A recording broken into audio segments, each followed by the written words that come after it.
Covid के बाद से जिस सेक्टर में हमें सबसे ज़्यादा ग्रोथ देखने को मिला वो था आईटी सेक्टर। क्योंकि वर्क फ्रॉम होम का कल्चर वहीं से शुरू हुआ। कंपनीज के लिए एक्सपेंसेस उनके कम हो गए और उनका प्रॉफिट बढ़ने लगा। लेकिन आज उसी सेक्टर को सबसे ज़्यादा मार पड़ रही है। क्यों ऐसा हुआ कि आज आईटी कंपनीज के शेयर इतनी तेज़ी से गिर रहे हैं? दो चीज़ें जो अब भी इनके फेवर में हैं फिर भी इनका शेयर प्राइस नीचे गिर रहा है। पहली चीज़ जो इनके फेवर में है वो है क्वार्टरली रिजल्ट। अगर आप क्वार्टरली रिजल्ट टीसीएस का देखें तो ये 45,000 से बढ़ के 52,000 हो गया। इन्फोसिस का 27 से 34,000 हो गया। विप्रो का 18,000 से 21,000 हो गया। फिर भी शेयर प्राइस गिर रहा है। दूसरी चीज जो इनके फेवर में है वो है इनका प्रॉफिट। ये जो भी प्रॉफिट अर्न करती है वो डॉलर के टर्म में अर्न करती है। इनका most of the revenue north America और यूरोप से आता है। तो आज डॉलर की वैल्यू 80 रुपीज से भी ज्यादा है। फिर भी इनका शेयर प्राइस तेजी से नीचे गिर रहा है। तो क्या है असली सच इन आईटी कंपनीज के शेयर के गिरने के पीछे? ये जानने के लिए check out the full video.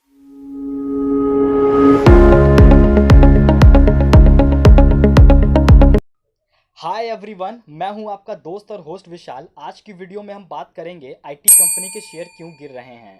पहला जो रीज़न है वो है एट्रिशन रेट। एट्रिशन रेट का मतलब होता है कितने परसेंट एम्प्लॉय अपनी जॉब छोड़ के जा रहे हैं। तो आईटी कंपनी का पिछले साल का एट्रिशन रेट था 7%, जो बढ़ के इस बार हो गया 30%, जो कि सबसे बड़ा डिसएडवांटेज है। तो जब आईटी कंपनी ने सर्वे किया तो उन्हें पता चला एम्प्लॉय को एक अच्छा वर्किंग एटमॉस्फेयर चाहिए, उन्हें गुड कंपनसेशन चाहिए, वर्क फ्लेक्सिबिलिटी चाहिए और प्रमोशन चाहिए। अभी 6 महीने पहले एक एम्प्लॉय के पास 6 जॉइनिंग लेटर थे। वो एक कंपनी में जाते इंटरव्यू देने के लिए और बोलते मुझे इस कंपनी से 10 लाख का पैकेज मिल रहा है, आप मुझको 15 लाख का पैकेज दोगे क्या? तो कहीं ना कहीं एम्प्लॉय का और उनके सैलरी का जो डिमांड और सप्लाई है मिसमैच हो गया है, जिसके कारण कंपनीज को ना चाहते हुए भी एम्प्लॉय को ज़्यादा सैलरी दे के जॉब पे रखना पड़ रहा है। तो सेल्स तो इंक्रीज हो रहा है लेकिन सैलरी ज़्यादा देने के कारण प्रॉफिट गिर रहा है। तो as a share holder, as a investor, मैं अपना पैसा उस कंपनी को देना पसंद करूंगा जिसका प्रॉफिट बढ़ रहा हो। क्योंकि बिजनेस का मेन मकसद होता है प्रॉफिट जनरेट करना।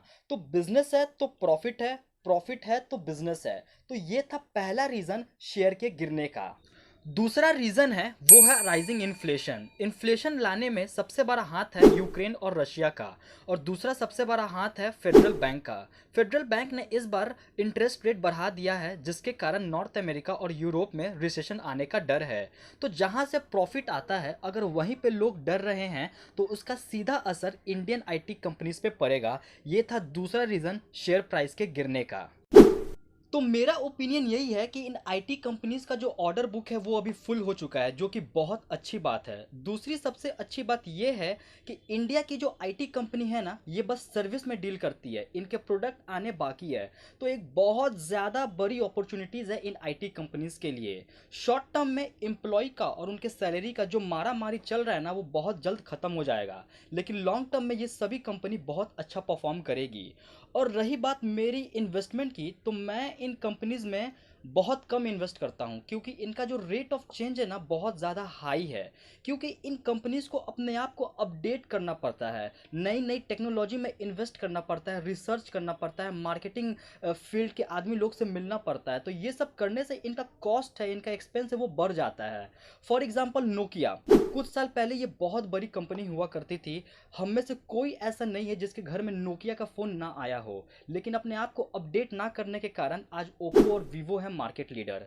उसी तरह रिलायंस कम्युनिकेशन, ये भी एक बहुत बड़ी कंपनी थी, लेकिन ये उस समय 2G पे काम कर रही थी और लोगों को 3G चाहिए था।